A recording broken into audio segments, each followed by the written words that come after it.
WhatsApp অনেকের hack হচ্ছে, মাঝে মাঝে বিভিন্ন কোম্পানির আনঅ্যাক্টিভিটি মেসেজ, এরকম মেসেজ দেখতে পাবে, যেরকম বিভিন্ন কোম্পানির হাই হ্যালো বা বিভিন্ন কোম্পানি বিভিন্ন রকম ক্রাইটেরিয়া মেসেজ চলে আসছে। সেই মেসেজের মাধ্যমে ফোনটা কিন্তু হ্যাক হয়ে যেতে পারে। তোমার ফোন থেকে বিভিন্ন রকম তথ্য, ডাটা, ছবি সব কিন্তু হ্যাক করে নিচ্ছে ওই বিভিন্ন হ্যাকাররা।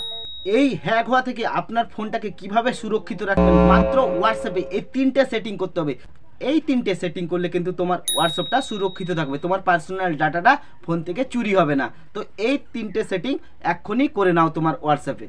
প্রথমে হোয়াটসঅ্যাপটাকে ওপেন করে নাও, ওপেন করার পরে সেটিংয়ে যাও, সেটিংয়ে অ্যাকাউন্ট সেকশনে যাবে, অ্যাকাউন্ট সেকশন থেকে ইমেলে যাবে, ইমেলে ক্লিক করে ইমেলটা দিয়ে দেবে। ইমেলটা দেওয়ার পরে তোমার ইমেল আইডিতে একটা ওটিপি আসবে, সেই ওটিপিটা দিয়ে ভেরিফিকেশন করে নেবে।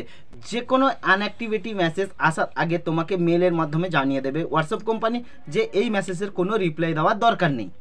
2 নম্বর সেটিংটা হচ্ছে, সেটিংয়ে যাও, অ্যাকাউন্ট সেকশনে যাও, পাসওয়ার্ড অপশানে যাও, সেখানে ফোন নাম্বার দিয়ে ওটিপি দিয়ে ভেরিফিকেশন করে একটা পাসওয়ার্ড সেটিং করে নাও, তুমি ছাড়া অন্য কেউ যেন তোমার হোয়াটসঅ্যাপটা ওপেন করতে না পারে। 3 নম্বর সেটিংটা হচ্ছে, আবার অ্যাকাউন্ট সেকশনে যাও, সেখানে 2 স্টেপ ভেরিফিকেশন অপশানটা আছে, সেটাকে অন করে দাও।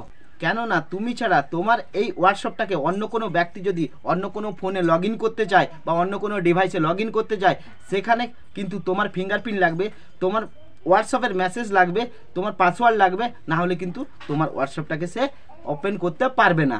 এই 3টে সেটিংকে সবসময়ের জন্য অন করে রাখবে। এই 3টে সেটিং ফোনে অন করে রাখলে তোমার পার্সোনাল ডকুমেন্ট, পার্সোনাল ডিটেলস হোয়াটসঅ্যাপের মাধ্যমে কেউ হ্যাক করতে পারবে না। তো এই রকম ইনফরমেশন ভিডিও দেখার জন্য আমার পেজটাকে ফলো করে নাও।